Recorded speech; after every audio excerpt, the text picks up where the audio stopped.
Hello मैत्रिणींनो, आज आपण घरातच जे अवेलेबल साहित्य आहे त्याच्यापासून आलू चाट बनवणार आहे। त्याच्यासाठी मी 4 उकडलेले बटाटे घेतलेले आहेत। जास्त ओव्हर कुक करायचे नाहीयेत, 80%च कुक करायचे आहेत आणि असे बारीक कट करून घ्यायचे। तुम्हाला मोठे हवे असेल तर तुम्ही मोठे काप करू शकता। हे भाजलेले शेंगदाणे आहेत, त्याची फोलकटे काढून मी 2 भाग करून घेतलेले आहेत। हा चाट मसाला आहे, धने पावडर आहे आणि हे जिरा पावडर आहे, हे मिरची पावडर आहे, ही शेव आहे बारीक मोठी जी असेल ते तुम्ही वापरू शकता। हे दही आहे फेटलेलं साखर टाकून, हे एक मोठा लाल टोमॅटो आहे, एक मोठा बारीक चिरलेला कांदा आहे आणि आपण थोडासा याच्यामध्ये फ्रेश टोमॅटो केचप टाकणार आहोत। तर बघू आपण कसं करायचं। आता हे कढईत मी तेल गरम करायला ठेवलेलं आहे, त्याच्यामध्ये हा उकडलेला बटाटा शॅलो फ्राय करून घ्यायचा आहे। तुम्हाला हवा तेवढा तुम्ही तो तळून घेऊ शकता, असं शॅलो फ्राय करून घ्यायचा आहे।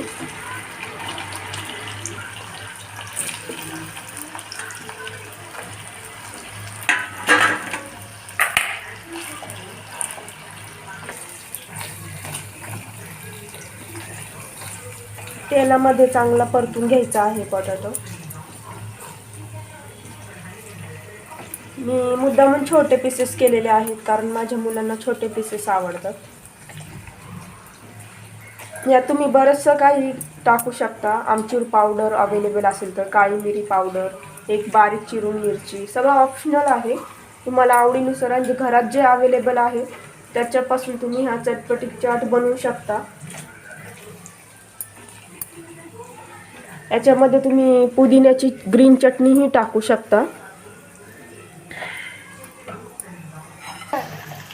बटाटा चांगला तेलामध्ये तळून घ्यायचा आहे, हा चिटकू नये म्हणून सतत हलवत राहायचा आहे।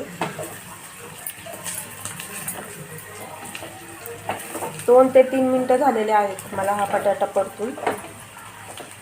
थोडा कलर बदलस तर आपल्याला हा परतायचा आहे।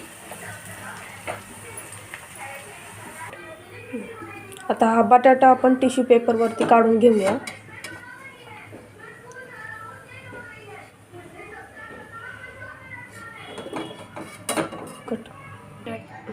आता हा तळलेला बटाटा मी एका टिश्यू पेपरवर काढून घेतलेला आहे, त्याच्यामुळे जे तेल जास्त राहिलेलं होतं ते टिश्यू पेपरमुळे निघून जाईल। आता एका बाउलमध्ये आपण हा बटाटा टाकून घेऊया सगळा। हा थोडासा गार करायचा आहे। याच्यामध्ये बारीक चिरलेला कांदा, टोमॅटो, बारीक कट केलेला टोमॅटो, हे शेंगदाणे आहेत, हा चाट मसाला आहे, आमचूर पावडर असेल तर तुम्ही तीही टाकू शकता, चाट मसालाही टाकायचा आहे, हे धने पावडर आहे, हे जिरा पावडर आहे आणि तुमच्या आवडीप्रमाणे तिखट तुम्ही टाकू शकता, ही लाल मिरची पावडर आहे। हे सर्व हलवून घ्यायचं आहे।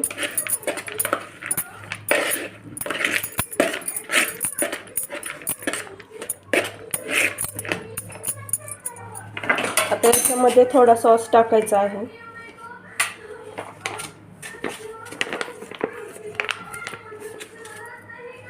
याच्यात थोडासा सॉस टाकून घेऊया आपण।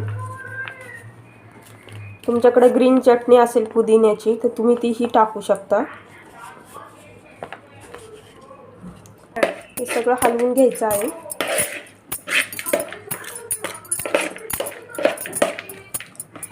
आता याच्यामध्ये सेव टाकायची आहे, तुमच्याकडे जी उपलब्ध असेल ती टाकू शकता, छोटी मोठी, किंवा फरसाण असेल तुम्ही तेही यूज करू शकता। आता याच्यामध्ये हे फेटलेलं दही आहे, त्यात साखर टाकून फेटून घेतलेलं आहे, ते टाकून घेऊया।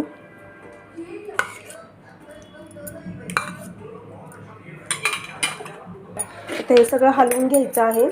तुम्ही याच्यावरती हिरवी कोथिंबीर वगैरे टाकून सजवू शकता, सध्या माझ्याकडे नाही आहे कोथिंबीर।